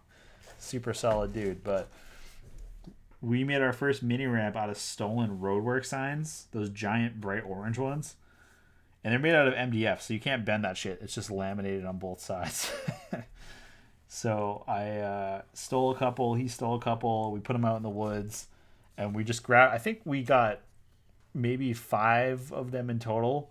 And we just duct taped that shit together. And we had no idea what we were doing. We just wanted to skate like a ramp. We never had like a real ramp before. So we duct taped all this shit together at all the seams. And just angled all the stuff against a bunch of trees because we didn't want to get caught. So we put it out in the woods because we wanted a skate spot. And we just never had them growing up. So we built this weird bank ramp thing. And it was just not even skatable. It was the steepest shit ever. It was like, to a person that is new to skating, this is what it looked like. Like legit, like this was it. And then there was like the 2 trees between it. So out in the middle of the woods, so it was just wet and muddy and just like the worst. But that was like one of our first skate obstacles we ever made. So that was my first mini ramp-ish experience. But we skated the shit out of it, even though it was like not skatable. Yeah, dude, exactly. You make it out of what's around. One of the first real sort of quarter pipes we ever skated, living on the East Coast, we get a shit ton of snow, or at least we used to. And I remember one snowstorm, there was just like a snowbank, and we threw a piece of plywood on it. And like it warped sort of, and we just put a sign, like a metal street sign down. Yeah, so it's like giant snowbank, random ass piece of rotting plywood, and a metal sign, and that was like the first quarter pipe I ever skated. It was super fun though. We were just having fun, and I think a lot of my creativity comes from needing to innovate as a skateboarder, trying to find skate spots in a place that doesn't have them. So we made that ramp, and then we made a box also out of just random found trash. I think it was an old bed frame that we found. I can't even remember. Yeah, it was like a bed frame. And then we just nailed a piece of plywood or just scrap wood that we could find to the top. It was super low. I think it was under a foot tall, but when you first start out, that shit's scary to skate. It had no coping in the beginning, and then we found a street sign. And then we cut it down. I think it was a street sign, I'm pretty sure. Or angle iron. We had no hardware stores around us or anything. Nothing at all to help us build this proper ramp. So everything we built was made of found trash. For the most part, if it couldn't be lumber that was stolen from a construction site dumpster, because there wasn't really construction going on or anything like that, there wasn't a lot of development in that town, so there was no way to just find wood. It was just literally trash. We'd scour for months to build one obstacle. But yeah, that's what we did. We built this box, and that was another thing. I learned a lot on that box. I skated it every day with Zach. And that's how I learned all like my flat ground stuff and like flip tricks. That's what Boston in general is sort of known for. The ledge dancer thing. That's really all we have here. We didn't have a lot of stuff that's skated today, or like the style of skating that's today was not a thing. So we just all skated ledges and boxes. That's it. Catch up on some stuff here. Yeah, no, dude. Of course, skateboarding to me, it's the most creative thing I've ever done. Sorry guys, I'm ranting while trying to cut this out. People that are here for the art, you're getting my skate stories. Me and Austin are gonna nerd out because we both skate, so he gets it. I'm still cutting out the edges here, so I'm just cutting out in small sections, and this is just a method I find works well for me when I'm I'm using really thick cardstock in particular. I cut out smaller sections and use that angle technique to slowly trim away, and then I'll go back in and do these more precise cuts as I can. But yeah, I've always viewed skateboarding as the universal language because honestly, it is. I could show up anywhere in the world with a skateboard, and if I'm having a good time and they're having a good time, at least when I was younger, I mean, there's definitely the cool guy factor now that you deal with a lot in skateboarding that really used to not be there when I was growing up. But I could show up to any local spot or skate park and not know a single person there, not know anything about the local spots or community, and I would just be skating and having fun. And by the end of the day, everyone at the park would be my friend, you know. And there's not a lot of things that you can find that in, especially for subculture shit. So going to shows and shit, if you're not a part of the local scene and you show up, it's everyone just kind of looks at you like you're like, why are you there? And then graffiti, you almost have no friends in graffiti. You have like the one friend you write with, that is down to do dumb shit with you when you're really young, and then as you get older, you meet other people through usually dumbass shit like beef or accidentally going to the same spot to paint. I actually, I can't talk about graffiti shit on YouTube. No, I can't talk about any of that stuff from when I was younger, but I mean, it's a part of that same sort of vein of subculture where a lot of people get into it, and then you're kind of on your own, whereas skateboarding for me was never like that. I always had friends in skateboarding. I always would meet people with skateboarding no matter what. And you meet a lot of other creative people doing really cool shit in skateboarding, whether it be photographers or other artists, people into video. Everything that I do creatively stems from something I had as an experience because of skateboarding. Even graffiti and mural shit all came from my experiences as a skateboarder, meeting other people. And being a younger kid and meeting older skateboarders gave me a lot of advantage when it came to creative shit because they'd just show me the ropes.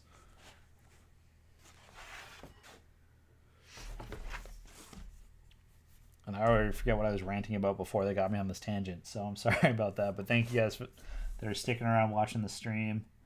I always feel super weird when I start a stream and 20 minutes go by and no one shows up. I'm like, oh, fuck. I did it. I finally pissed everyone off.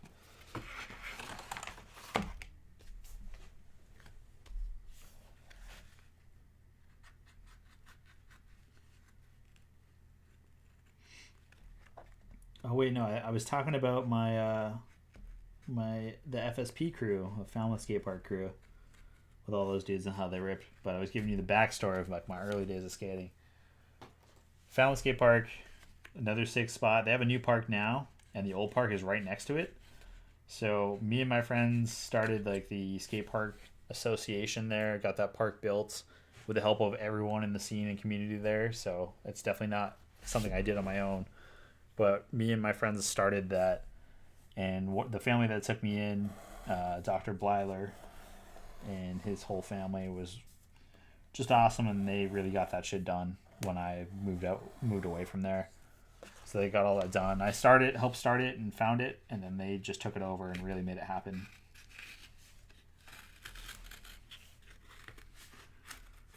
And everyone a part of that community and that whole scene was just super awesome. Every person there just killed it with skating.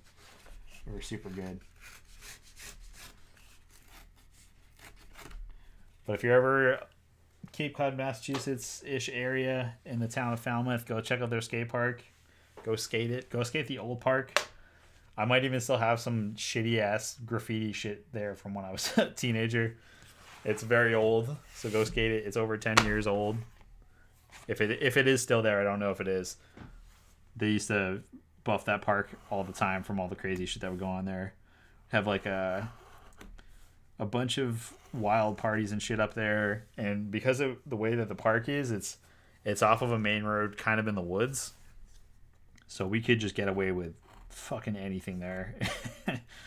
And the old skate parks definitely got remnants of it. They did a bunch of DIY shit later on a few years after I had moved. I think I was in Boston or New York at the time.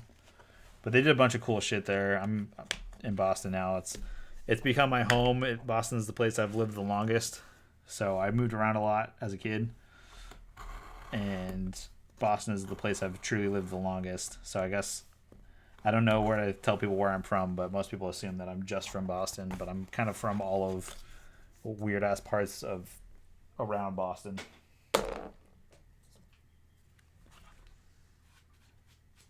All right, we're making progress. We're moving along on here. It's like a weird fly in my room, of course, while I'm filming. Yeah, we got all this stuff basically getting cut, and the main layer's going, and then I have to go back in. I'm gonna do this with the Frisket film because it's just gonna be a lot easier. I'm gonna take the same line art. Oh my god, it's all taped together. No. Hopefully I don't destroy it. Alright, it's starting to rip. Alright, be careful where you put your tape, because I did not do that.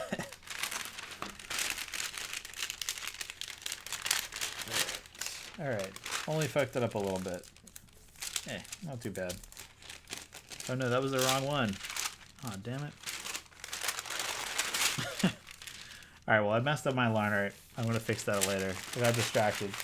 See, Austin, this is what happens when I talk about skateboarding. I just like lose all focus and get excited about skateboarding, and I'm the task at hand. I'm like, fuck it, doesn't matter. Just talking about skateboarding. It happens to me also, and my buddy Rom at his shop. I go to his tattoo shop a few nights a week and hang out with him and our other friend Mais, and we'll be talking about something, and then skateboarding will come up, and me and Rom just sit there for hours talking about skateboarding. He grew up in the beginning of the really early days of the Boston scene, was a pretty influential character here. He used to run Maximus Skate Park. Anyone from Boston that's a bit older knows of Maximus Skate Park. And we'll just talk about it for hours, and he'll show me the craziest shit from back in the day in this old park. It's just super cool to see. He's older than I am, quite a bit older than I am, and it's just really awesome to see. He still skates every single day. He's 50 years old and skates every single day. So it's just super inspiring to be around him. And he rips. He kills it. He's super awesome. We've built some stuff at a local DIY skate park around here. If you guys are into skating and know like the Fancy Lad guys, I live in that neighborhood where they're based out of. And there's a skate park. It's a DIY spot that they really help build. A lot of those guys from that crew, but a lot of people also in like the area put stuff in. It's just named the Fancy Lad Skate Park because they skate it the most, and they do build a lot of shit there. Oh, catch up on the chat here. Currently uploading NFTs and struggling my way through the... Dude, I need to get on the NFT thing. We were talking about it earlier in the chat. Fuck, man. I am seeing people make some crazy money on the on NFT stuff, and I'm like, Jesus Christ, I can do digital art. I do digital art. I want to sell my digital art. I'd be so happy to make $10 from selling a digital art piece. That would be amazing to me.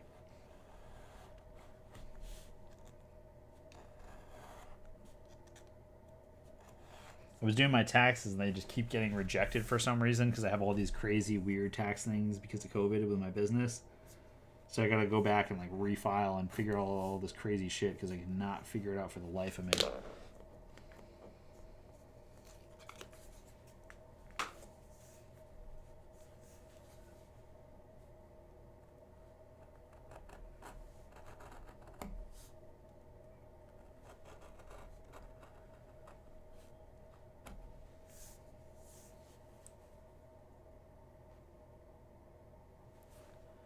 Hey man, I hope you sell a shit ton of those cupcake cartoons. They're fucking awesome. They're hilarious.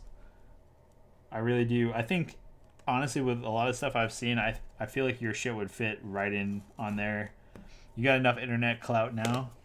You got a fucking happening channel on YouTube and shit and Instagram. You got this.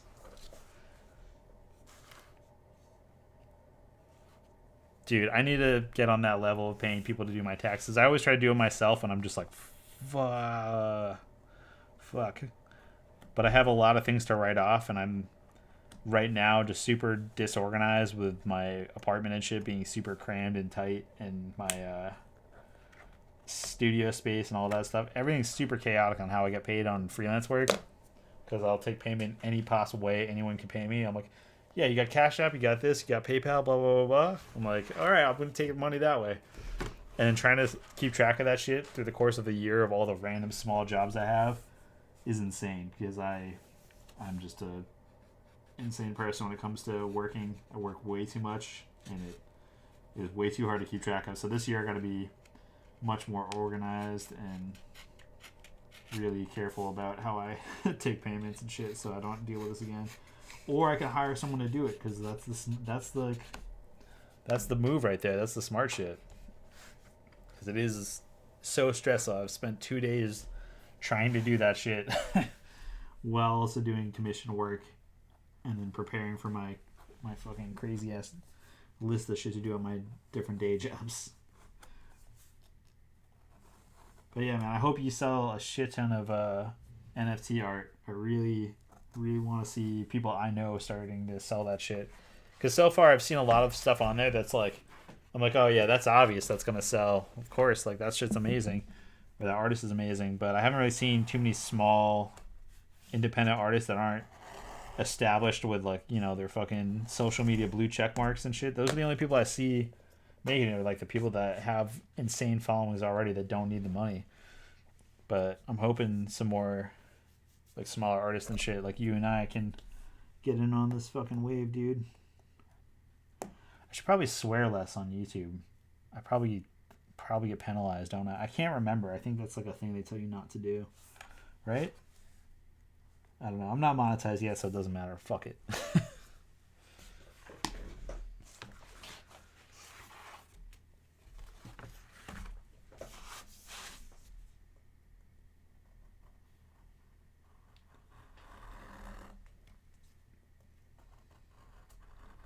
I also feel like I have such a better time doing these live videos than actual regular videos because I feel so weird recording myself.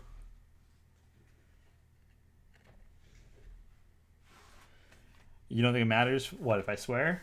Okay, that's good. That's one of the main things that people, how they know I'm from Massachusetts. Probably even just, maybe it's an East Coast thing in particular. But I cannot help myself when I speak, I just swear. We always joke that the Boston hello is go fuck yourself, and it's so true, and it's not even in a mean way. It's just how people talk around here.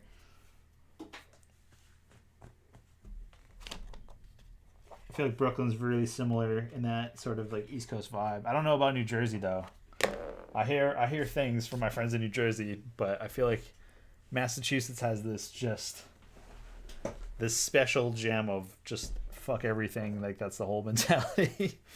Everyone's also really, it's a weird place for sure. I feel like if I knew more artists in Massachusetts, I know some great artists here. I have some great creative friends and shit. But it is the weirdest place I've ever lived as far as a creative scene goes because no one wants to actually like work together. They'll talk about it and shit, but when it comes down to it, they're like, well, I don't know if this will work or if I trust the other people. And I'm like, this is so lame. Like, I actually have more art friends online than I do locally in my own city because everyone's either just outside of Boston and it's really hard to get to them, or they're working constantly like I am but can't find time for any sort of like creative social life. It's fucking insane.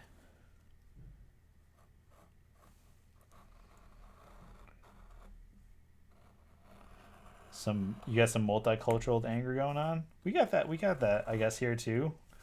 But our general attitude, I feel like if you've lived in Boston for more than 10 years, like you've seen some crazy shit happen. It's a city that's got a pretty dark history and past being the oldest city in the country, really.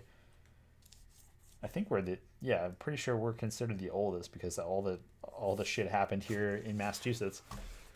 Very historical city. A lot of like crazy dark shit happened. Obviously, with like, you know, anyone that is from the States and knows basic U.S. history. But there's also a lot of just deep-rooted extreme aggression and violence with like the mob and shit. But you guys got that shit probably too in New Jersey, right? We got like all the Italian shit here. It's pretty bad, but I feel like Jersey's definitely got that too because of its own shit. We have like a lot of the old like Irish and Italian mob war bullshit in the past, but I think a lot of the sentiment and attitude in any place that has that shit, which I guess it's everywhere. Every city's got their own version of it.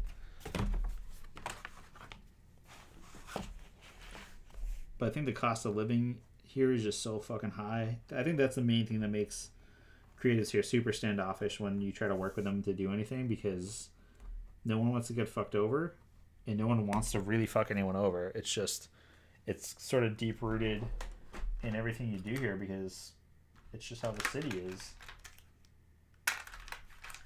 Sorry guys, I gotta grab another blade. I just killed this one. You can probably get a couple of these other big pieces out, but the blade is super dull. And I can barely cut through anything. I broke my favorite knife actually, cutting the last stencil out of this shit because it's so fucking thick.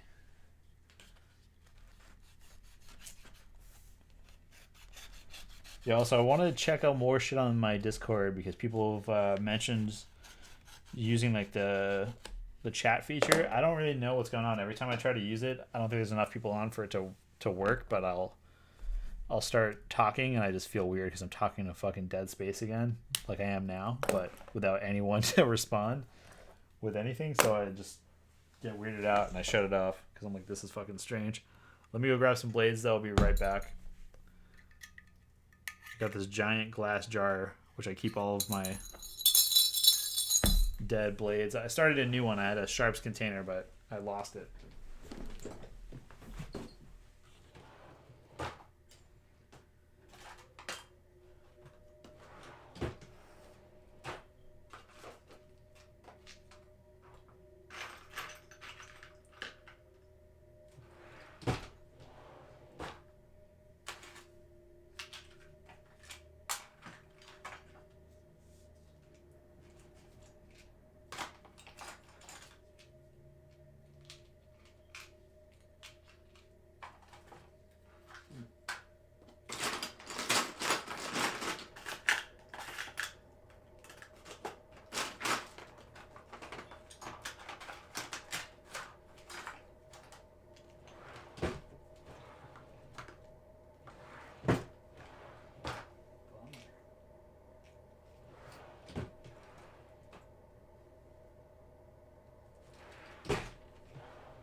Alright, sorry guys, back. Couldn't find my blades. I have too many of them.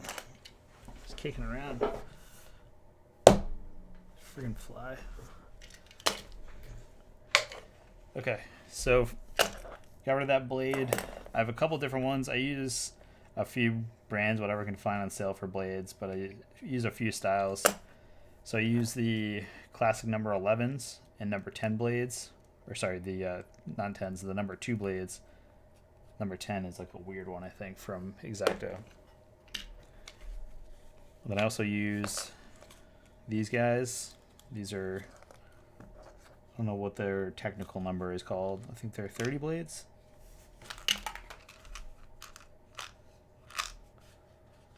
All right, man. Good luck with your NFT stuff. Let me know when you sell a piece for $1 million.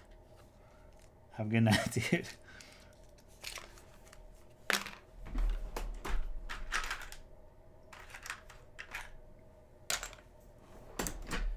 All right. So me and Austin just took over that chat with a ton of rants. If I missed anyone, did I? No. Okay, I did not.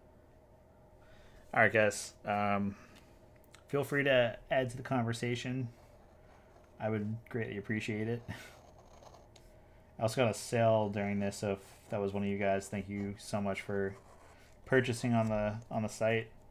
I just hit the 4K mark on TikTok. If you guys haven't been here since the beginning of the stream, if you're new to it, or just showing up. So kind of doing this to celebrate that, and I also extended the sale that I had going on before. So everything's on sale and with free shipping and shit right now, as a thank you and whatnot for everyone on TikTok. But you guys want to grab anything, definitely it's the time to do it. I'm almost out of vinyl toys finally. They're starting to run out, so if you do want to get one, they're going to be gone really soon. And they are on sale. I just kind of figured, fuck it, let's clear out of them. And once they're gone, they'll probably be gone in those colorways for good. So the original all white, the all black, and then like the neon green one. So I think they're going to be gone for good.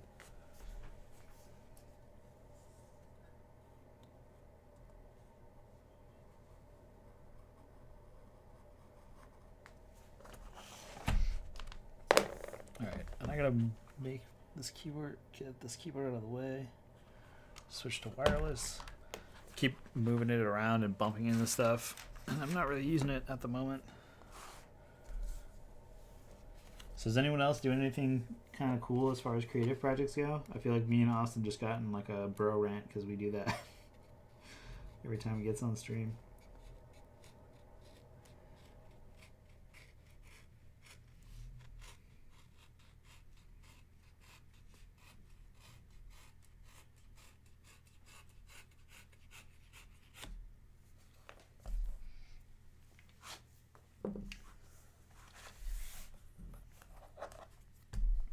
You know what?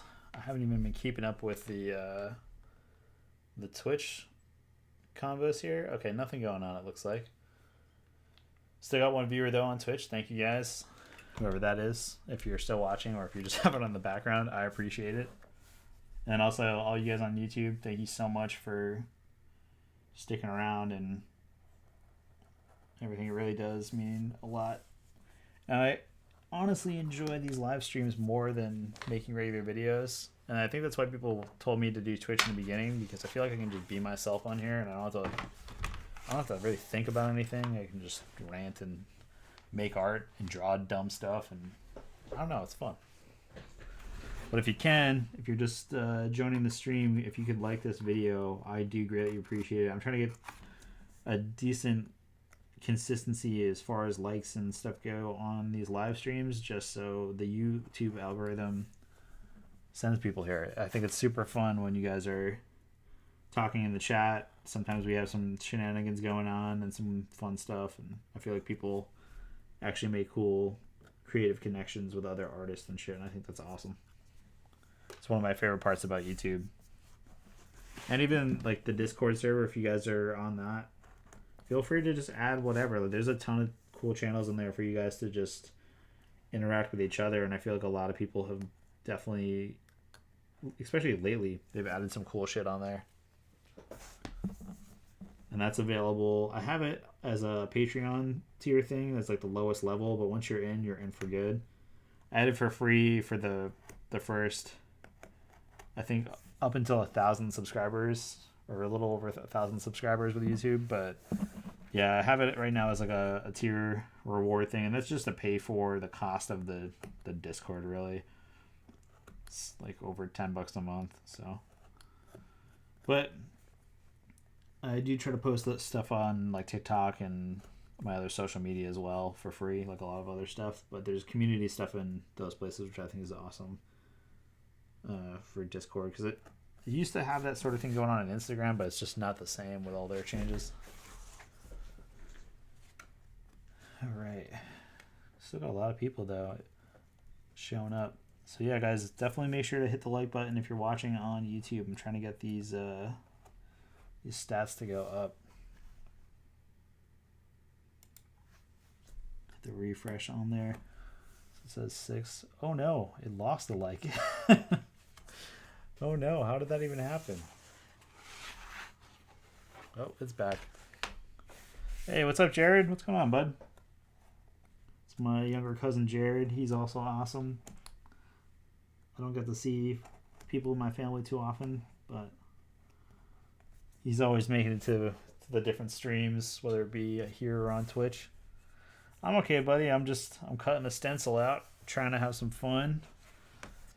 How about you? How are you doing?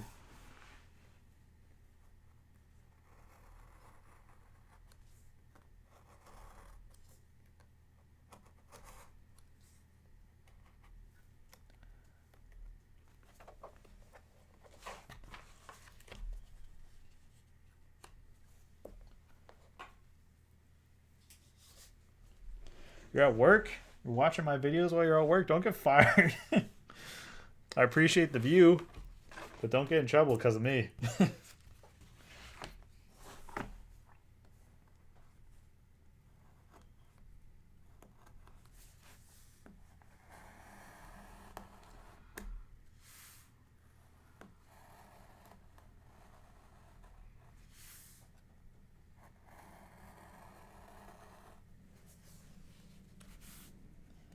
Oh, if it's slow, it's slow. I get that, man.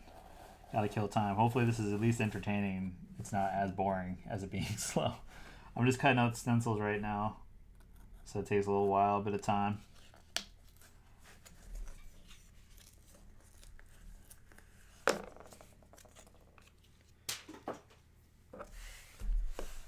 Oh, man, stuff like hurts your hand cutting through the super thick cardstock. It does take a really long time to cut out stencils. So if people that don't realize and have never cut out heavy cardstock stencil, this is a normal amount of time. The real life speed, it takes hours sometimes for me to cut the stencil out. So that's why when I do them and I do like the little print runs like I did with skulls, that's why that they're the cost that they are, is because these take forever. And I try to get a couple runs out of them, and I treat my stencils like they're prints, like a woodcut printer or something, because they're very similar amount of labor and process goes into them. The only thing that's different is the drying time. For those is a lot faster than the printmaking stuff is.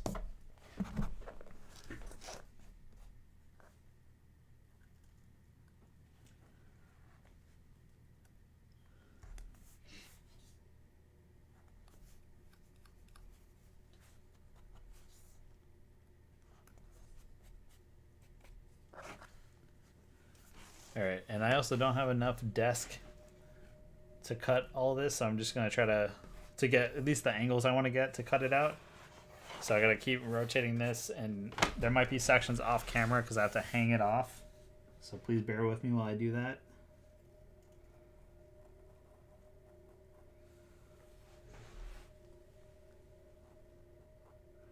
Another good pro tip when you gotta cut curves, if you have a chair with wheels on it and you're sitting at a desk like this, that is actually a really great way to get your arm to carve through, because you're not trying to press through this entire thick cardstock in one go. You want to go gradually and score it a few times to get through.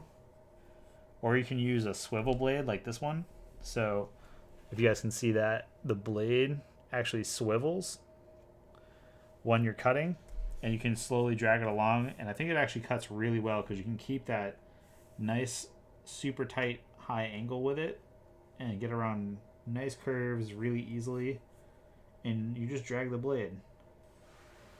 It takes a while to learn how to do it, but once you learn how to use this type of knife, it works super well, especially if you're pulling on the blade. Like, you want to pull it away and drag the blade. That's how you get those really precise cuts, especially in the thick material like this. Just take your time.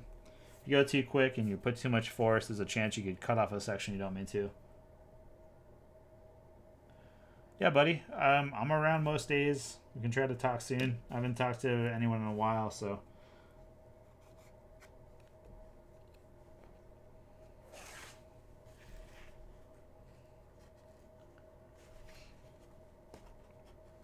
I gotta work the next couple days, and then I gotta go to New Hampshire for some stuff, but I'll be around.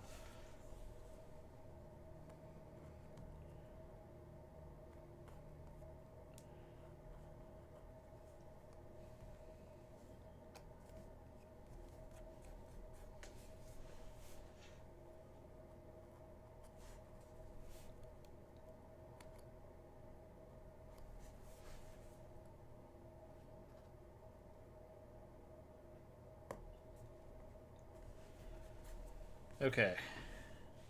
So I got a good amount of this cleared out and cut out. We're just going to keep going. If you guys have questions or anything, obviously feel free to hit me up in the chat.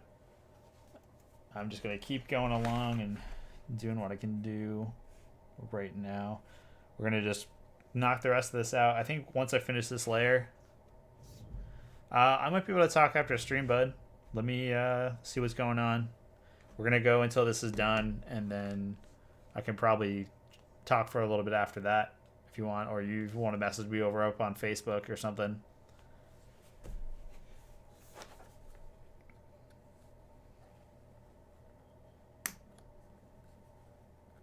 Oh, are you calling me right now? Hang on. 1 second, guys.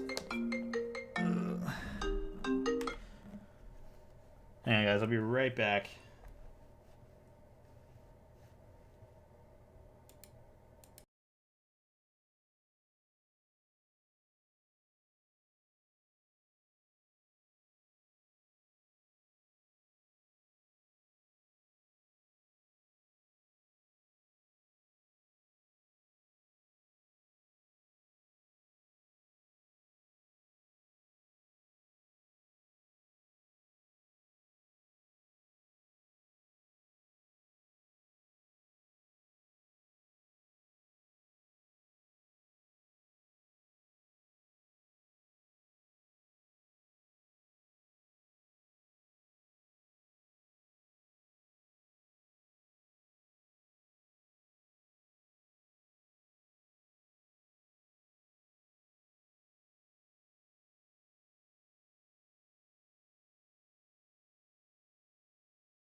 Okay, I'm just realizing that the audio has been off for a while.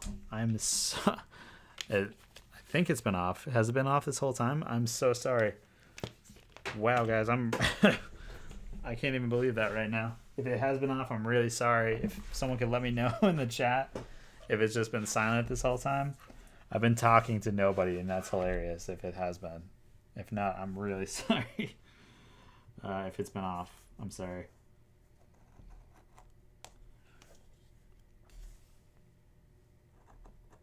I can't even tell. If anyone in the chat can let me know if the audio has been dead for, I don't know, the last 20 minutes or longer. I don't even know. I think I stepped away for a call, and if it's been off since then, oh my god, I'm so sorry. This must be so boring.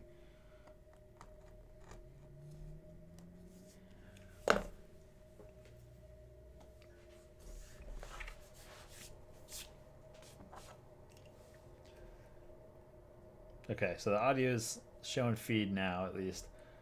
I do that a lot. The microphone I have has a light on it that doesn't really let you know if it's on recording. It just lets you know that the microphone's plugged in. So I'm really sorry about that. It doesn't let me know if it's actually recording or not. It just, like, I see the red light and my brain's like, oh, it's on. But a lot of the time it's not actually recording, it's just plugged in. So I'm sorry about that.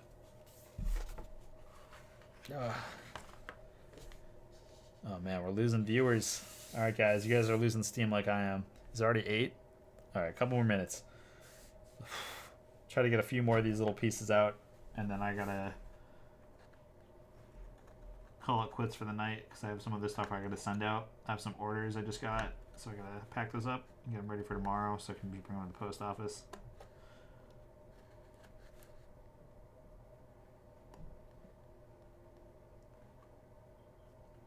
I also got to redo the website this week, which I'm not looking forward to, but I am excited to get some new stuff up and some more original art. I started posting some of my originals, or I started posting most of my originals up on my actual website. So if you guys want to buy stuff, I don't have a gallery or anything like that that I'm represented by, nor do I plan to anytime soon. My art's just not at that caliber, but I do have pieces for sale. If you guys want to own an original, they're up there. I always feel weird about posting my originals, but people have been interested in getting them. I'm getting commissions and stuff again, so it's up there. If you're interested or curious, go check it out. It's wolfpits.com.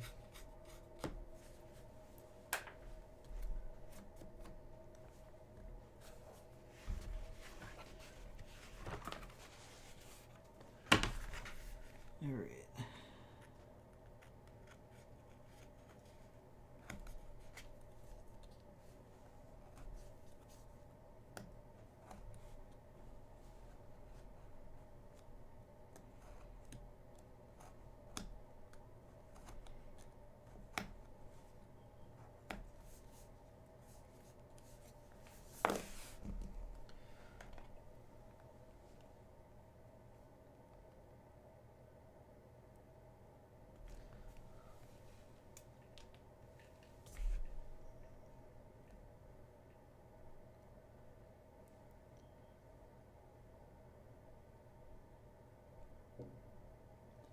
Sorry guys, the video looks like it just got timed out.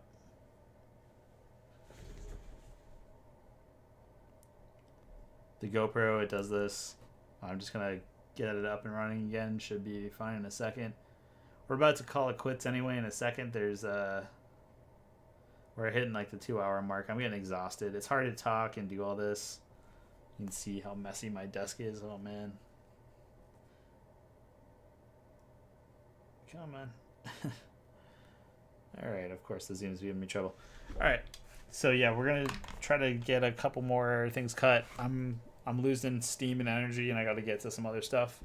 So let's just try to get through this and then I will probably be calling it. But if you guys have questions or anything, definitely feel free to ask in the chat. We'll be here for a few more minutes. And before this ends, definitely make sure to like the video if you haven't yet. I really do appreciate that support, and it is super helpful to the channel.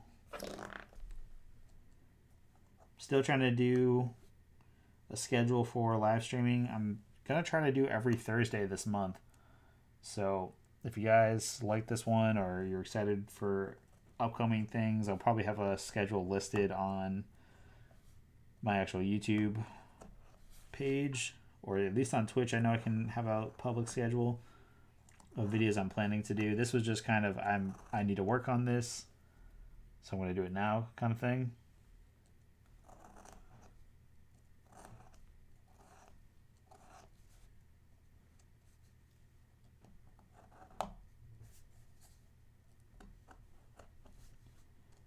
I'm also starting to look for moderators on the Discord and also for Twitch and whatnot, and YouTube or whatever, just so I can have people that can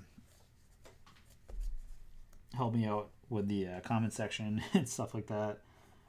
I don't know how to go about it. People have suggested it in the past that I get them, because I have to use both of my hands typically when I'm doing this stuff, and my eyes are on the work, not on the screen. So I got to figure out all that stuff and see if it's something. I don't think I have enough of a large enough audience yet to make that sort of decision. But if it is something that you guys would find useful and whatnot, I will. I'll look into it and see. I also got suggestion to do the Discord from doing these live videos, and that turned out to be awesome and great. But I'm just one person that edits and does all this stuff, so it can be a bit of a hassle to try to add new things to that.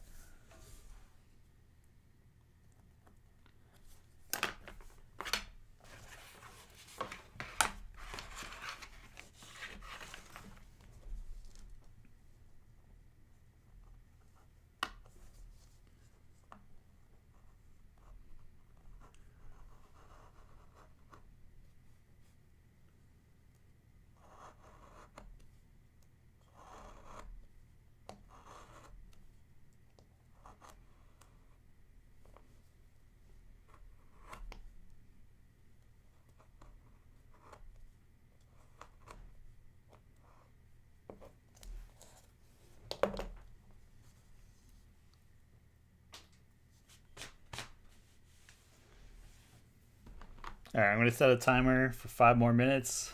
It's now exactly 8 o'clock.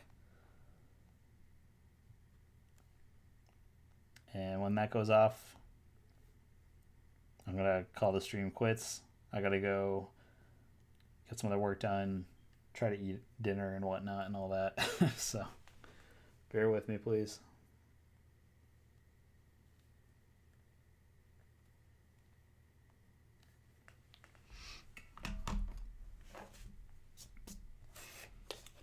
Right, I should probably check Twitch as well.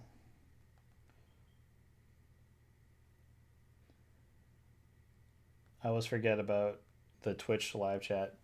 Very few people will comment in it. They usually end up going to YouTube because I don't have a screen, another screen I can put that on. So my reference here, my Streamlabs interface here. Gets a little tricky.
See, normally when I do this, I have like a podcast or music going on, but I can't do that because of the YouTube takedowns with copyright music and content, which is frustrating. I wish I could play music or something in the background, but it is what it is.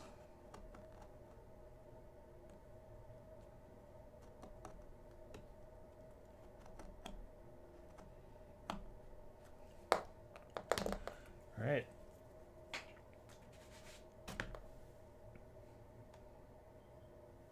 Oh no, and that timer didn't get set. Oh, ridiculous. I'm sorry.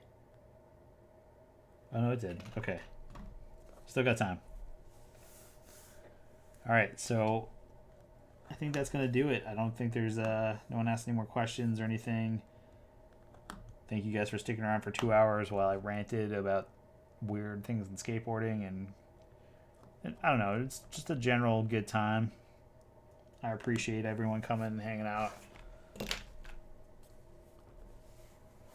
especially just this spur of the moment stream. So that's awesome.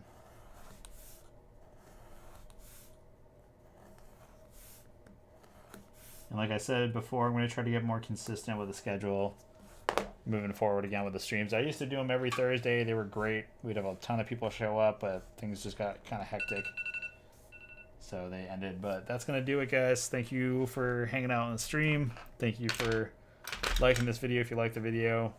All that stuff. All right. Wolf Pits out. Peace, guys.